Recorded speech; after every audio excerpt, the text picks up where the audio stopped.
Bueno, muy buenos días a todos. Bienvenidos. Gracias por la paciencia. Estamos tratando de mejorar el tema de la tecnología para que los hermanos que escuchan después como que funcione bien. La semana pasada tuvimos algunos temas de sonido complicados, entonces vamos a tratar de ir mejorando esto para que podamos nosotros compartir los sermones. Bueno, como estaba compartiendo Julián, creo que para muchos ha sido una semana bien difícil, en muchos aspectos. Ha habido mucho dolor, mucho sufrimiento en muchos lugares, y estábamos pensando en que a todo lo que está apuntando Dios, con todo lo que estamos aprendiendo, es a que seamos instrumentos de salvación para la gente que nos rodea. Y el enfoque del ayuno va hacia allá. O sea, el enfoque del ayuno apunta hacia que Dios quebrante nuestros corazones, seamos sensibles a una realidad que está allá afuera, de la que tal vez no somos tan conscientes, y es de que hay una humanidad que está perdida, sin Dios, ¿sí? Entonces, bueno, vamos a tener una oración y arrancar con nuestra predicación. Amén. Acompáñeme, por favor. Amado Padre, te damos tantas gracias por esta mañana.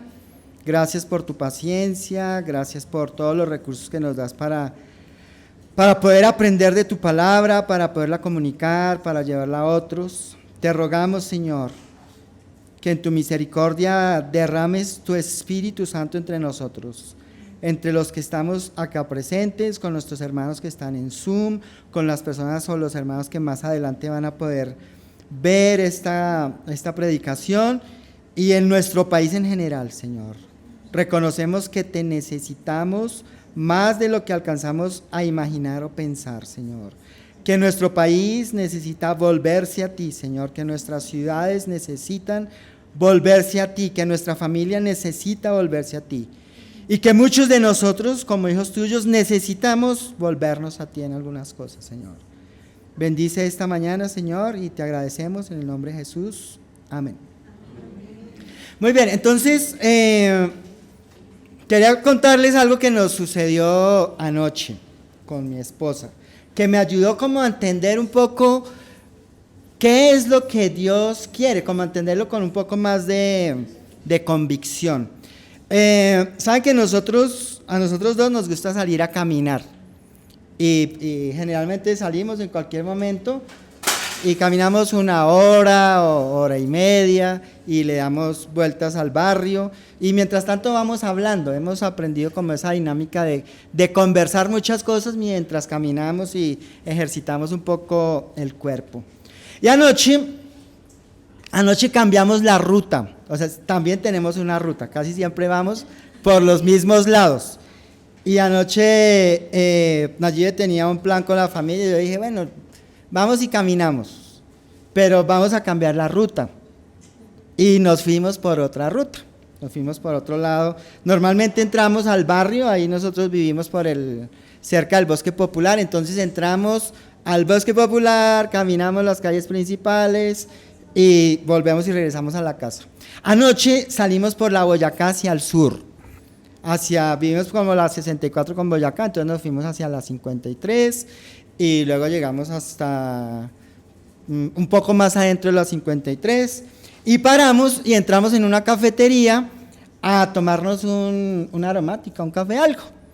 Entonces, mientras nosotros estábamos en la cafetería, llegó una señora extranjera vendiendo bolsas para la basura, y iba con una niña como de 8 años, tenía la niña, muy bonita, así, mona de ojos verdes, muy bonita la niña, y la niña fue y le ofreció bolsas a otra señora, y la otra señora regañó a la niña y regañó a la señora. Entonces le dijo, mire, la ley colombiana prohíbe que los niños trabajen, y usted está poniendo a trabajar a su niña, y eso está muy mal lo que está haciendo, así regañando. Y yo soy funcionaria del bienestar familiar y estoy en la obligación de decírselo. Pero brava la señora. Pues la otra señora era más brava que la primera. Entonces se encontraron las dos bravas y le respondió. Pero ella le respondió y estaba al lado de nosotros. Y nosotros pues somos sensibles a todo lo que sufre una persona que está trabajando en la calle, extranjera, o sea, toda esa carga emocional que trae. Entonces la señora se acerca a vendernos y yo la llamo y mire señora, yo le voy a hacer una sugerencia. Tenga cuidado con el tono de voz, o sea, no se deje alterar por favor de la gente, porque eso va en detrimento suyo, en detrimento de su hija.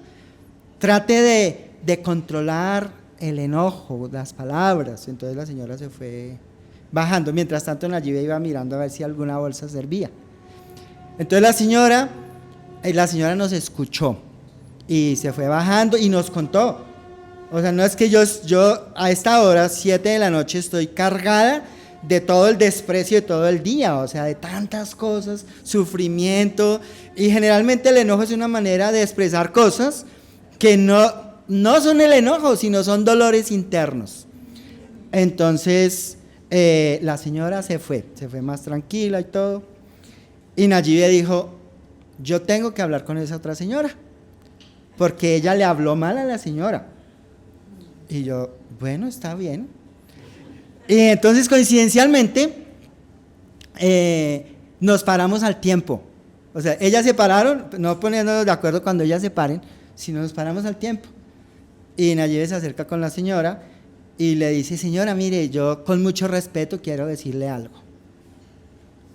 Y le dice, creo que usted se pasó por alto algo importante para resolver un conflicto, y es que usted no le preguntó a ella. Usted llegó y le envió juicios así, la enjuició y de una vez le dijo cosas fuertes. Y usted no entiende cómo esa señora está. ¿Cómo va a hacer eso, en cierta forma? Pero Nayib es suavecita, ¿sí?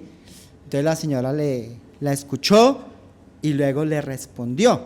Al principio era un tono como medio defensivo, pero la señora le estaba diciendo, lo que pasa es que yo he visto muchas señoras como ella, que sacan los niños para trabajar, los explotan, y cuando yo me encuentro con una persona que es de mal genio, yo tengo que subir mi tono de voz para que las personas se bajen, y tengo que sacar en cierta forma mi credencial de funcionaria pública para ver si me respetan, ¿sí?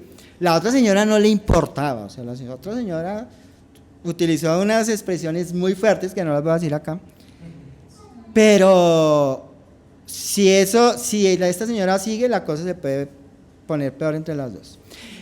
La cosa es que de repente la conversación gira, porque nosotros tenemos, Nayib recoge ropa para compartir. En un principio era para compartir a los venezolanos antes de la pandemia. Y Nayib le dice, miren, ya que usted es trabajadora social y trabaja con la alcaldía, tengo ropa para dar, pero no sé a quién. Uy, enseguida la señora le cambió la cara, la del lado le cambió la cara, yo sé dónde puede llevar esa ropa, ¿sí? Cruzamos teléfonos, nos dijeron que ese caño que hay por la Boyacá, frente a donde vivimos, ahora es casa de mucha gente. Entonces eso hace que la zona de al frente del barrio Villaluz se haya tornado muy peligroso, y nosotros no éramos conscientes de que había mucha gente viviendo en el caño. En esas salidas de agua hay gente, familias viviendo, nosotros no sabíamos. Entonces nosotros le dijimos, mire señora, nosotros estábamos hablando con mi esposa de cómo vamos a servir a nuestra comunidad. Hagamos una alianza y llámenos cuando van a hacer algo y nosotros apoyamos. La cosa fue que terminamos de amigos, cruzamos teléfonos, las señoras felices, luego nos elogiaron que qué linda pareja, que no sé qué. Entonces nos despedimos y nos devolvemos caminando. Entonces vamos caminando y por ahí por el puente este de la Mutis, ¿lo conocen? ¿Sí recuerdan? Uno nuevo que hay, la Mutis con Boyacá. Entonces vamos los dos caminando y hablando de lo que acaba de pasar, y de repente viene un muchacho como unos 23, 24 años y me dice, señor, ¿me puede regalar un minuto, que es que necesito llamar a una ambulancia? Puente de la Mutis, todo solo, un muchacho, o sea, ¿uno qué piensa? ¿Sí? Algo pasó acá, o sea, no, entonces yo se le viene a uno a la mente todas las historias que cuentan de que lo van a atracar ahí.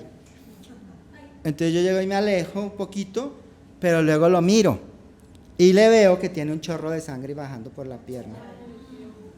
Cuando le veo el chorro de sangre, Entonces me acerco y le digo, ¿qué pasó? Y me dice, es que me acaban de atracar, me robaron la bicicleta y me dieron 2 puñaladas. El muchacho se estaba desangrando. Entonces Nayibe, ay, ¿qué vamos a hacer? Entonces cogió el celular y, ¿qué hago? ¿Quién llamo? ¿Quién llama? El muchacho, al 1, 2, 3. Entonces Nayibe llamó al muchacho y mientras ella estaba llamando yo pregunté dónde había un CAI porque a uno es como que se le olvida todo, ¿no? Me fui corriendo hasta el CAI. Mientras iba corriendo al CAI había una ambulancia y los de la ambulancia estaban como comiendo algo y yo les dije que había una persona en esas condiciones que si lo podían ayudar y ellos se fueron y llegaron y auxiliaron al muchacho, ¿sí? Pero yo era hablando así, mire, hay un muchacho así agotado. Me di cuenta que tengo que hacer ejercicio. Entonces, y sigo corriendo hacia el CAI y hablé con el policía mientras hacía yo todo eso, Nayibe estaba al otro lado ya como tratando de ayudar. La cosa es que llegó la ambulancia, llegó la policía y el muchacho se llama Nicolás Silva, para que estemos orando por él. Lo estabilizaron, sí, el hombre estaba bien amarillito, ya la cosa estaba delicada, se estaba desangrando, la paramédica dijo, ha perdido mucha sangre. Los policías que llegaron porque vieron el chorro de sangre bajando desde el puente y lo siguieron hasta llegar a la parte de abajo. Entonces, está ese muchacho, de alguna manera Dios nos usó, yo creo que Dios hubiera usado a alguien más, porque cuando su voluntad de salvar a alguien utiliza a quien sea. Nosotros tuvimos la fortuna de ser nosotros para poderle salvar la vida al muchacho. En la mañana resulta que vamos uniendo los eventos del día. En la mañana, 7 de la mañana aproximadamente, nos llaman y nos dicen que falleció el hijo de un discípulo, de unos hermanos, que tenía menos de la edad de ese muchacho. Sí, falleció ayer en la mañana. Un muchacho de 21 o 22 años. Y nosotros anoche pensábamos, yo me acosté como, mientras un hermano nuestro fallece, Dios le salva la vida a alguien que no conoce de él. Entonces, como que me acuesto con esa idea, ¿no? Y yo siempre me acuesto meditando y en la mañana como que, ¡pum!, Dios, me despierto y como que las respuestas llegan.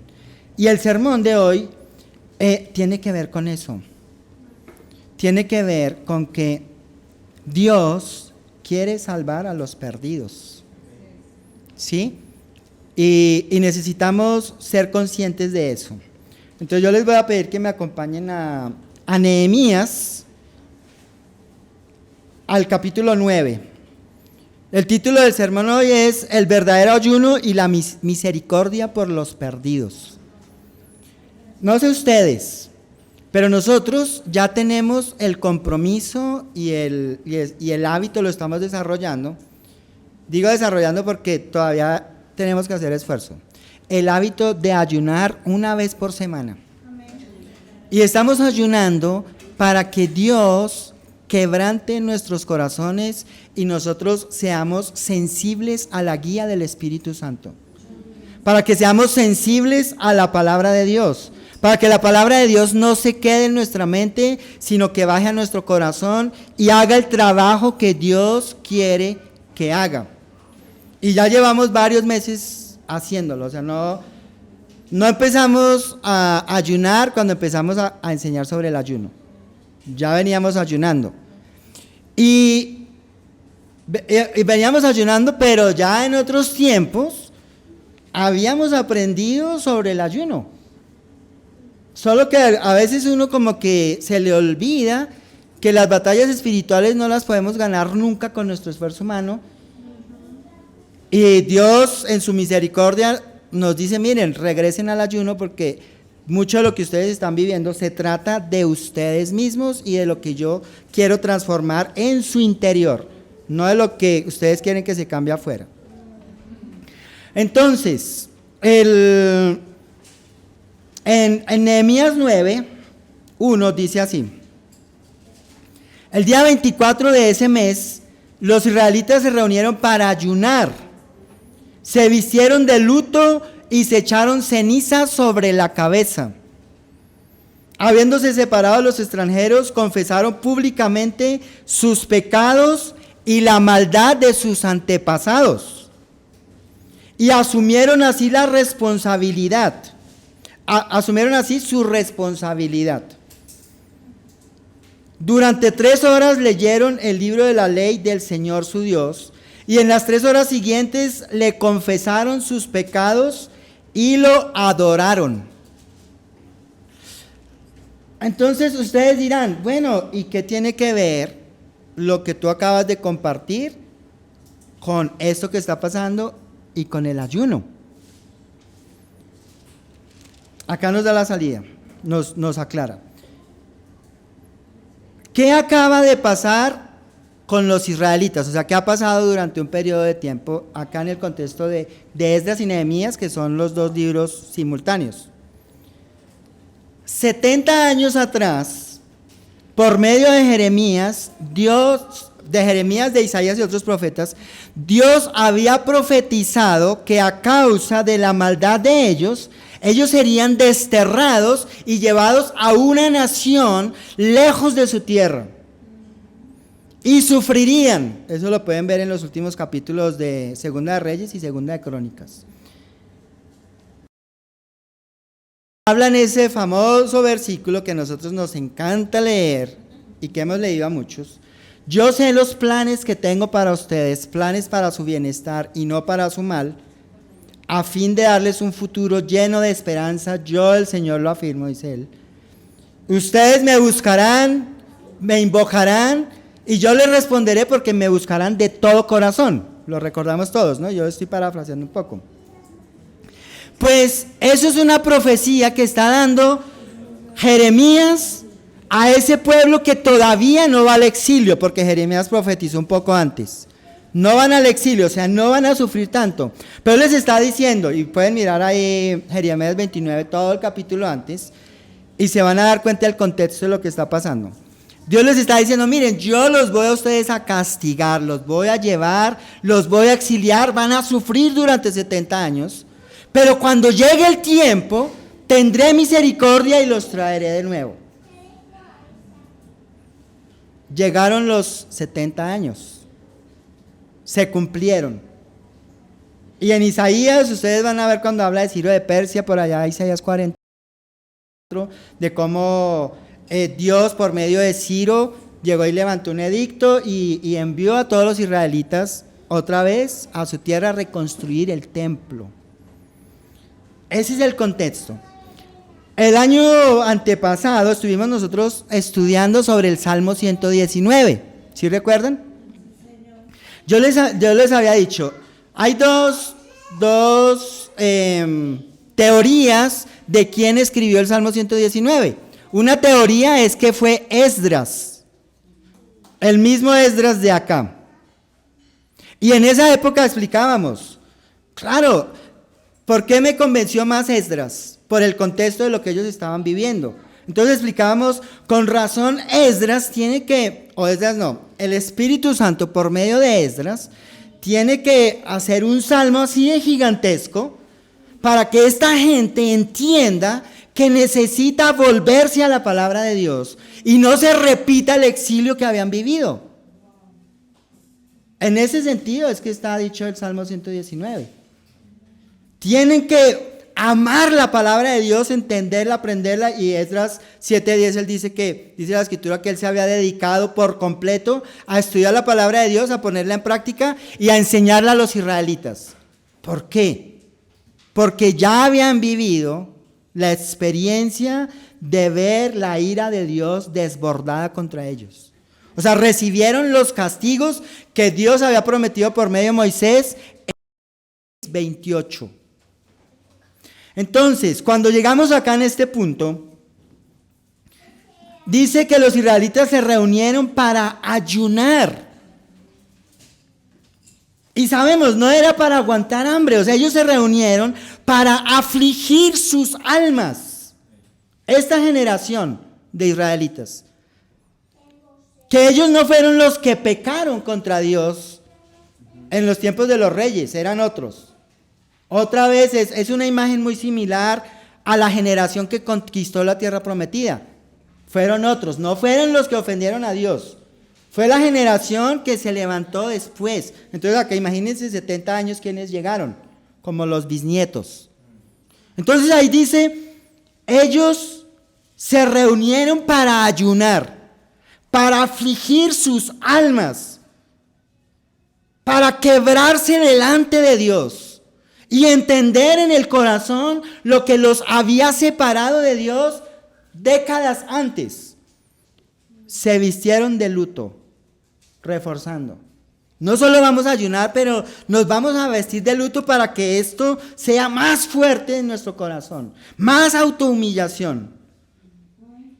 Y se echaron cenizas sobre la cabeza. ¿Sí? Esto se escucha diferente cuando entendemos de dónde vienen y dónde no quieren regresar. Luego dice, habiéndose separado los extranjeros, confesaron públicamente sus pecados y la maldad de sus antepasados y asumieron así su responsabilidad. Varias cosas. Vamos a ir por separado. Se separan de los que no piensan como ellos, pero están ahí. Pero luego ellos van y dice, confesaron públicamente sus propios pecados. O sea, cuando el alma es afligida, lo único que vamos a ver es nuestra propia maldad. Y el Espíritu Santo va a forzarnos desde adentro a reconocer la maldad. Nuestra propia maldad primero. No como, ahí no justificándose. ¿Sí? Y ya hablamos un poco más de eso. Sus propios pecados. El ayuno, o por lo menos en el caso de nosotros, nos ha ayudado a eso. Es Dios mismo ayudándonos a mirar dentro de nosotros, a sacar nuestra propia viga para ver con claridad y limpiar la paja del ojo del hermano. Y yo les he compartido en otros servicios. O sea, a veces el dolor es tan profundo que yo entro como en una depresión. Pero es Dios limpiándome por dentro. Es Dios exponiendo la realidad de cómo yo soy en la carne. De que soy orgulloso, de que soy autosuficiente. De que tengo la tendencia a conformarme con lo que sé y no con lo que soy. Y Dios está diciendo por medio del Espíritu Santo, no, Señor, o sea, tienes que morir a tu propia capacidad.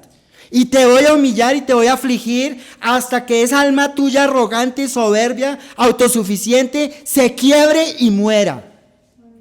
Porque cuando eso suceda, el Espíritu Santo podrá fluir. Entonces anoche concluíamos con mi esposa. ¿Quién nos cambió la ruta? No fuimos nosotros. Fue el Espíritu de Dios. Pero, ¿cuánto le ha costado a Dios quebrar nuestros corazones para ser sensibles a su dirección? Y hemos hablado tanto del legalismo y de la autosuficiencia y cómo eso es un pecado tan grave que impide que veamos a Dios y creemos que lo vemos. Y nos podemos llegar a sentir superiores a otros por lo que hacemos con nuestro esfuerzo humano, cuando eso no es verdad. Entonces, lo primero que vemos ahí, los hermanos o nuestros antepasados, que eran ellos también, confesaron públicamente sus pecados. Y ese es un desafío para nosotros hoy día. No de pararnos acá a confesar pecados. Pero si aún hay soberbia en el corazón, si aún hay autosuficiencia, Si aún nos conformamos con el conocimiento intelectual del Espíritu Santo, no hemos entendido nada de lo que hemos estado hablando. Y los corazones están duros, confiados en el conocimiento, pero no en la experiencia que proviene de Dios mismo. Y tenemos que apuntar a eso, a una experiencia que sea real, producida por Dios. Y créanme, cuando Dios empiece a hablar, nos damos cuenta. Porque entendemos, no, esto no es de nosotros. Yo no soy así. Luego dice, confesaron públicamente sus propios pecados y la maldad de sus antepasados. Y asumieron la maldad y asumieron así su responsabilidad. Ellos están hablando como pueblo de Israel. Yo creo que esto nos deja dos lecciones a nosotros. Uno, es necesario reconocer la maldad de nuestros antepasados y cómo eso nos puede seguir afectando a nosotros hoy día. ¿Sí? Pero pienso también en que nosotros estamos en una nación que ha sido supremamente pecadora, avara. O sea, todo lo que hemos vivido por años, la violencia, las guerrillas, el narcotráfico, todo eso viene a causa de la avaricia. ¿Qué está pasando ahora con todo el tema de la situación económica? El dólar ya superó los 5,000 pesos. ¿Sí? ¿Eso qué significa? Entre más se devalúa el peso, menos nos va a rendir el dinero a nosotros. ¿Sí? Entre menos nos rinda el dinero, más fácil va a ser preocuparse por el vestido, por la comida, por las cosas que necesitamos. Eso se va a convertir en un distractor. ¿Sí? ¿Por qué empieza el dólar a subir? La gente, muchos empresarios con dinero, ellos dicen, Colombia ya no es un país donde podamos seguir ganando. Nos vamos para donde sí se pueda. Colombianos y extranjeros. Y eso afecta a la economía de nuestro país. Entonces uno, ¿qué concluye? Muchos empresarios colombianos y extranjeros están acá por dinero. La avaricia de muchos está llevándonos a donde estamos. Ahora, Dios lo está permitiendo. ¿Por qué? Creo que lo compartió Albeiro. Necesitamos crecer en nuestra confianza en Dios.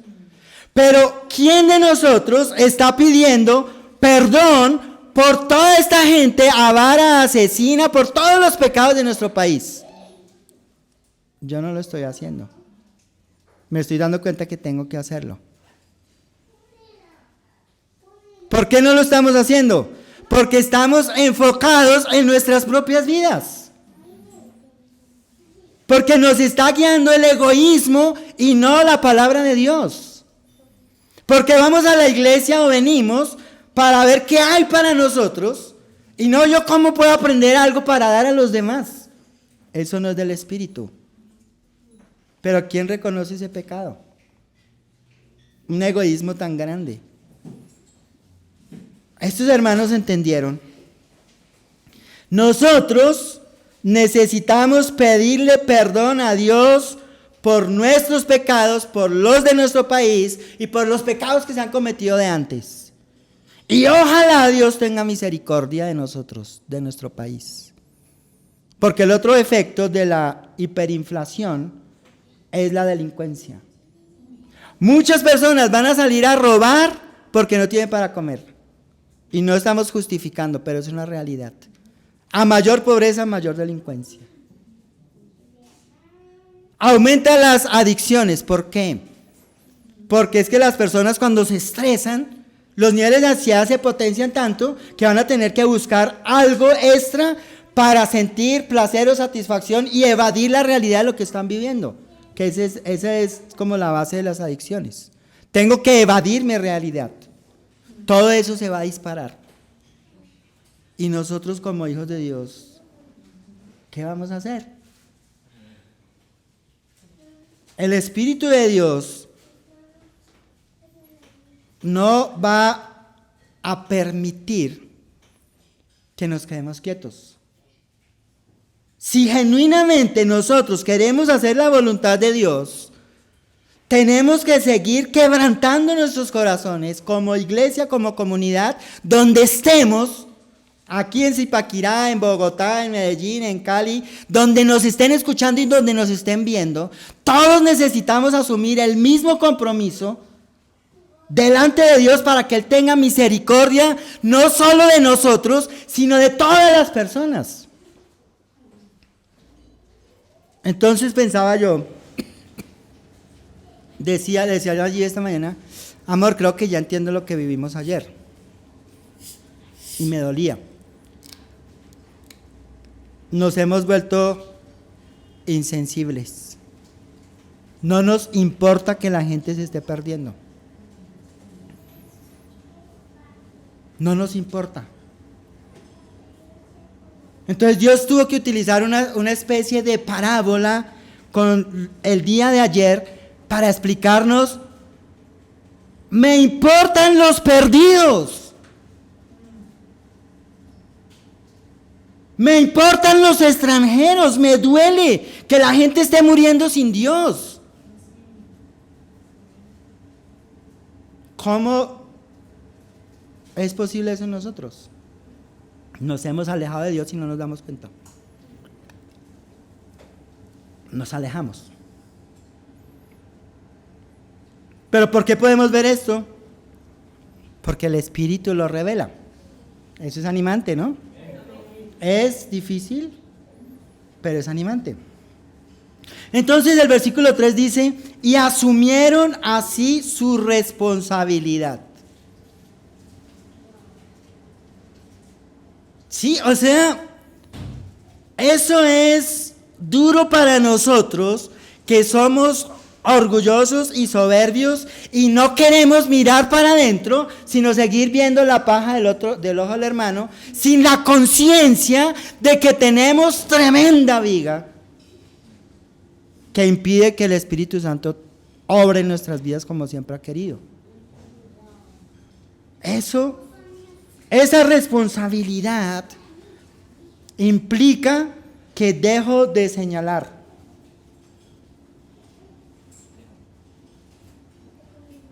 Ahora tengo que asumir la responsabilidad de mi espiritualidad, pero también de lo que Dios espera de mí como cristiano.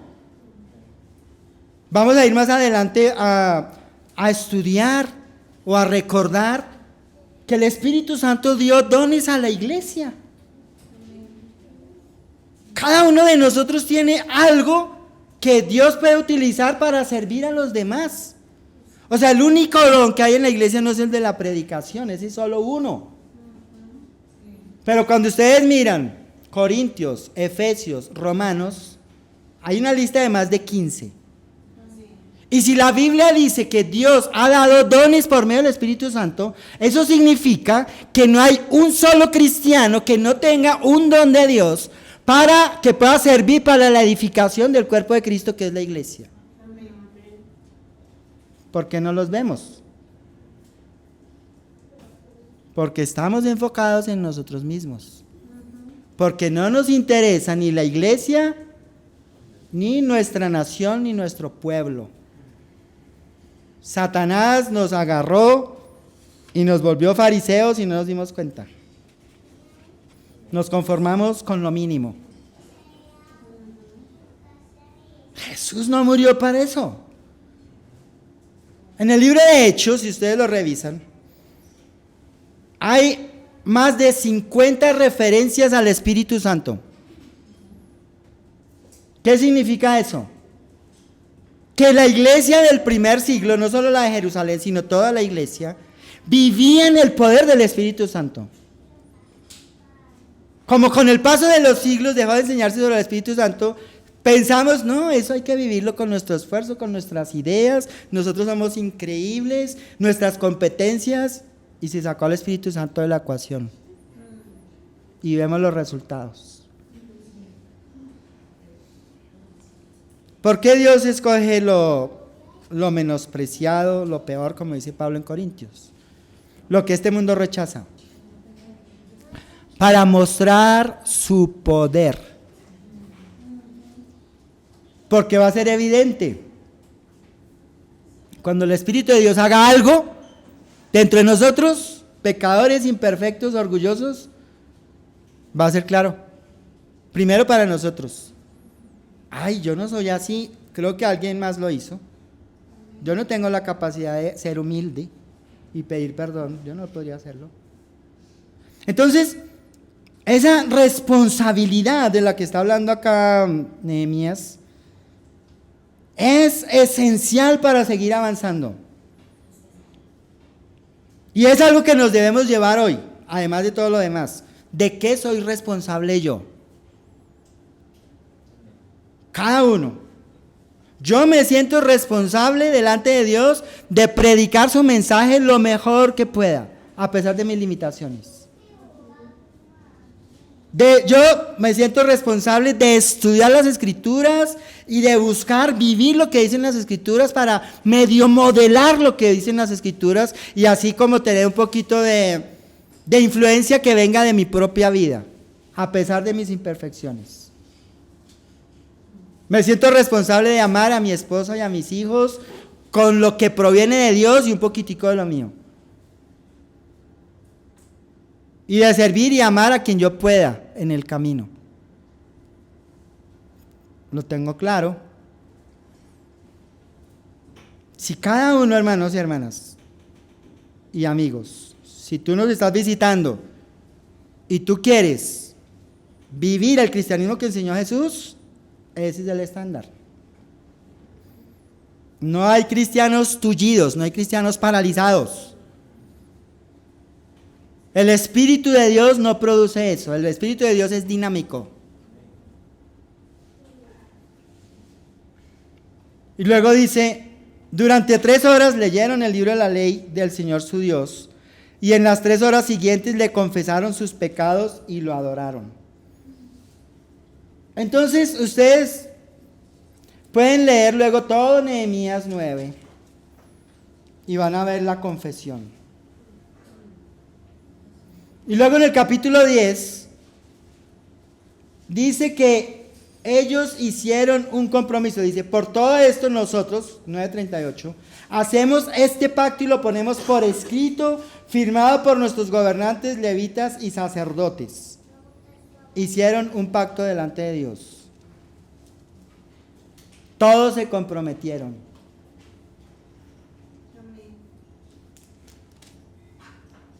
No hay más tiempo, pero creo que la otra semana vamos a hablar de Nehemías 8. Ellos entendieron, nosotros nos alejamos de la palabra de Dios. Entonces, para concluir, el verdadero ayuno y la misericordia por los perdidos empieza con nosotros. Primero como individuos, cada uno, asumiendo su responsabilidad delante de Dios, de su propio pecado, de su maldad, aborreciendo las palabras o ideas que llevan a culpar a otros, porque no proviene de Dios. No significa que uno puede hablar con otros que han pecado contra nosotros y decirle, ojo, porque tú pecaste contra mí en esto. Pero créanme que el Espíritu de Dios no deja que uno se enganche en culpar a otros. ¿Sí? Él no lo permite cuando nosotros buscamos someternos a su voluntad. Si no lo buscamos, somos presas de nuestra maldad y no podemos hacer nada. Lo otro, segundo, necesitamos en nuestros ayunos, y voy a asumir algo, voy a asumir que cada uno se va a comprometer por lo menos en ayunar 1 vez a la semana y seguir buscando que Dios aflija el alma. Entonces cada uno desde ahí pedirle perdón a Dios, no solo por sus propios pecados, sino también por los de nuestros antepasados y por nuestro país. Estamos acá en Zipaquirá, y ustedes más que nadie conocerán cuáles son los pecados de este pueblo, de esta ciudad. Pedirle a Dios que tenga misericordia de los zipaquireños, de los de Ubaté, los de Cogua, todos hacia allá, Cajicá, Chía, todo esto. Y tal vez Dios vea ese corazón afligido, ese corazón quebrantado, escuche las oraciones de todos nosotros y diga: voy a derramar un espíritu de perdón, voy a derramar mi Espíritu Santo y voy a quebrantar el corazón de mucha gente para que entiendan su pecado, porque Él es el que lo hace. Tendré compasión. Pero ¿qué es lo que Dios va a usar? A cada uno de nosotros. Pueden tomar como referencia y mirar también en el tiempo de Job no, sino de Jonás. ¿Qué hicieron los ninivitas cuando llegó Jonás? Desde el rey ayunaron, pero no aguantaron hambre. Afligieron sus almas porque entendieron: si no nos arrepentimos, el juicio de Dios vendrá y se acabó esto. Ese ayuno les alcanzó para 100 años. Porque luego Dios envió su juicio y arrasó con Nínive, con todo eso. Tenemos la oportunidad, hermanos, hermanas y amigos. Esto es, para mí, hoy es un día histórico para nosotros. ¿Por qué? Porque estamos frente a la oportunidad de tomar una de dos decisiones. ¿Nos comprometemos realmente delante de Dios o no lo hacemos? Si nos comprometemos, vamos a tener la oportunidad de ver la gloria de Dios como nunca lo imaginamos. Si no, será lamentable para nuestras vidas. Pero yo estoy seguro, si estamos acá reunidos con el deseo de escuchar la palabra de Dios, si estamos ahí en Zoom, el que esté escuchando luego las predicaciones, hay el compromiso. Entonces, ¿por qué traje todo esto hoy? Y perdón por la demora.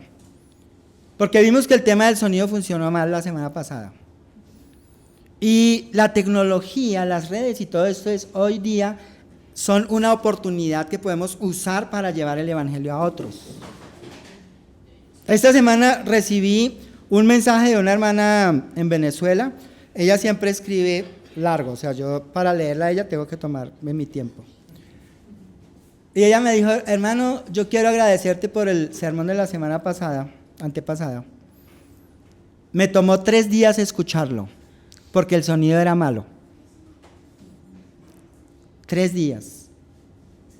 Pero me ayudó a ver mi orgullo. Y yo quiero honrar a Dios. Entonces yo dije: no, vamos a pedirle a Dios que podamos mejorar todo lo que sea técnico, que va a ayudar a hermanos que no conocemos, que no vemos, pero que se están beneficiando. Entonces les voy a pedir 2 cosas. Uno, ahí está en la página del sermón, luego lo editaremos, lo pondremos ahí. Compártanlo con otros, a los amigos. Por favor, escúchenlo otra vez. Y a los hermanos que están ahí en Zoom, o a los que nos van a ver después, si eso te ayudó en algo, por favor, compártelo con otros. No nos quedemos con las cosas. Va a ayudar. Nosotros, esa herramienta ayuda. Hay gente que está recibiendo el mensaje, que uno, después, gracias por tal cosa, me mandan por el WhatsApp. Y uno dice: sí vale la pena por una sola persona. Una sola persona que le llegue el mensaje y cambie su vida, vale la pena. Así como valió la pena anoche haber podido participar de la salvación de la vida de este muchacho. Valió la pena. Valió la pena. Entonces vamos a orar y a tomar la Santa Cena. Amado Padre Celestial, te damos tantas gracias, Dios mío, por esta mañana. Te damos gracias, Padre, porque no te has rendido con nosotros. Te damos gracias, Señor, porque estás determinado a producir en nosotros la vida que proviene del Espíritu Santo. Te damos gracias porque en tu misericordia nos estás quitando las escamas de los ojos y nos estás permitiendo ver un poco como tú ves. Estás asomando esa luz que proviene del reino de los cielos. Y Padre, te pedimos tanto perdón, Señor, porque hemos sido tan necios. Hemos sido necios y nos hemos acostumbrado como cristianos en general a la comodidad. Nuestros corazones se han hecho insensibles y no nos duele el sufrimiento del prójimo. Nos acostumbramos a una vida que no es la que tú pensabas cuando enviaste a nuestro Señor Jesucristo. Padre Santo, te rogamos en el nombre de nuestro Señor Jesús que derrames tu Espíritu Santo en nosotros, que quebrante nuestros corazones, que entendamos, Señor, y le demos valor a la muerte de Cristo, que lo hizo para que tuviéramos esperanza. No para salvar nuestras vidas, para salvarnos de vivir una eternidad alejados de ti. Padre, perdónanos, porque con el paso del tiempo dejamos de valorar la salvación. Y la expresión de esto está en que no nos interesa la salvación de otros. Padre, tu Espíritu puede hacer en nosotros mucho más de lo que algún día imaginamos pensar. Por favor, danos la fe para someternos a Él, para humillarnos delante tuyo hasta que Él florezca. Gracias, Padre, por cada uno de mis hermanos aquí en Zipaquirá, por cada hermano que en todas partes del mundo está buscando agradarte y hacer tu voluntad. Por cada hermano y por cada persona a quien tú le estás revelando tu palabra y la está transformando. Está renovando su manera de pensar. Gracias, Señor. Padre, ahora que vamos a tomar la Santa Cena, nuevamente debemos recordar, no hay vida en el reino de los cielos si no nos alimentamos de tu palabra y si no vivimos en el poder del Espíritu. Es imposible. No permitas que lo olvidemos, Señor, y caigamos en la autosuficiencia. Y esta mañana te pedimos quebrantes nuestros corazones. Quebrántanos, Señor, para que podamos experimentar el poder que viene de ti. Padre, bendice el pan y el vino y te agradecemos, Señor, en el nombre de nuestro Señor Jesús. Amén. Muchísimas gracias por escuchar.